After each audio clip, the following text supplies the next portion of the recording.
ever imagined being a beginner you can draw like AI with simple tips and tricks? Now, I absolutely don't like or I don't even support those people who actually use AI art but claim those art like they have done by themselves.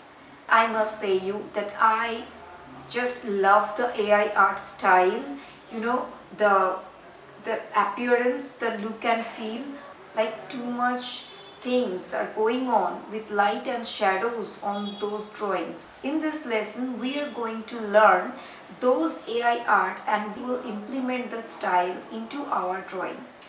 First of all, before I share this experience with you guys, I have to learn this myself, that how can I draw the AI art style, can I implement the AI art style into my drawings. So for this matter, I have studied a lot with some AI portraits, and then I found that there are simple things. Of course, that's a robotic drawing, that's not comparable, but still we can draw something similar like that, okay, not that exact level, but still we can give a nice touch up just like AI art.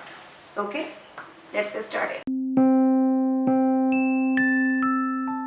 And welcome back to my channel Chandrani does art, and I'm Chandrani. As you know that I'm an illustration artist and a digital painter and a children book illustration artist. So tip number 1, always use soft brushes for your drawing.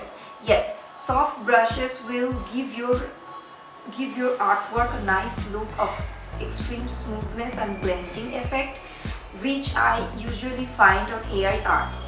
Okay.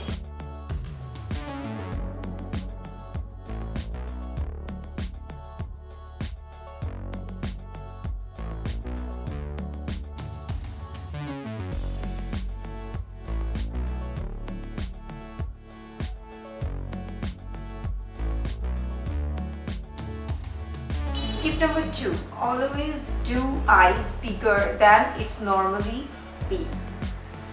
For eyes, always notice that AI art has their eyes a bigger look, and of course they have much detailings on their eyes, and something that you can't avoid the eyes, and something very cheerful, that eyes are telling the story of the particular character, you know, the happy character or the sad character. So you have to work on the eyes and the little much of detailing on the eyes.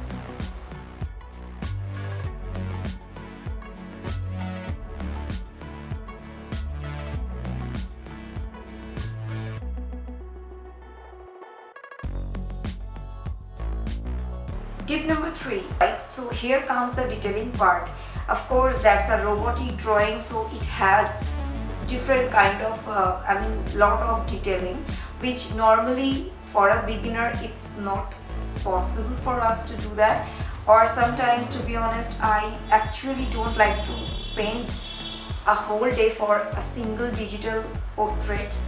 I don't know why, but usually I don't like this. I would rather prefer to give little bit of extra colors to, you know, to shorten my work and shorten my effort, because at the end I have to think that how I can put this art on my business, that is children book illustration. So each and every detailing part will take a lot of time and effort that I think will not work.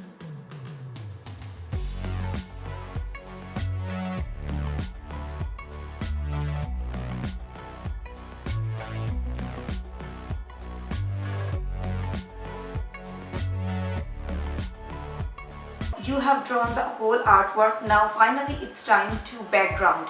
Choose a background. So now choosing a background is a very difficult thing. Sometimes I choose the background at the very beginning of my artwork. Like you can see on this artwork, I have chosen the background from the very beginning, and then I started the character here. But sometimes I prefer to choose the background at the end, where I find the character is the main part for me for learning, for learning purpose, and I make the background according to the character. So both can be done.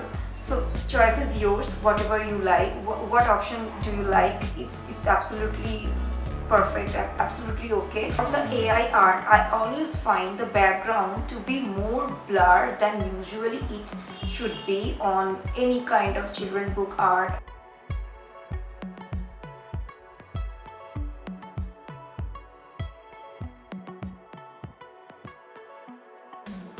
So hope you guys enjoy my video and have learned something. If you learned something, I always request you to please hit the like button. It will motivate me to upload more video like this. And if you are new and want to learn digital art or any kind of art like hand drawing and digital drawing, any kind of art, please do subscribe my channel. I will see you on my next video. Till then, bye.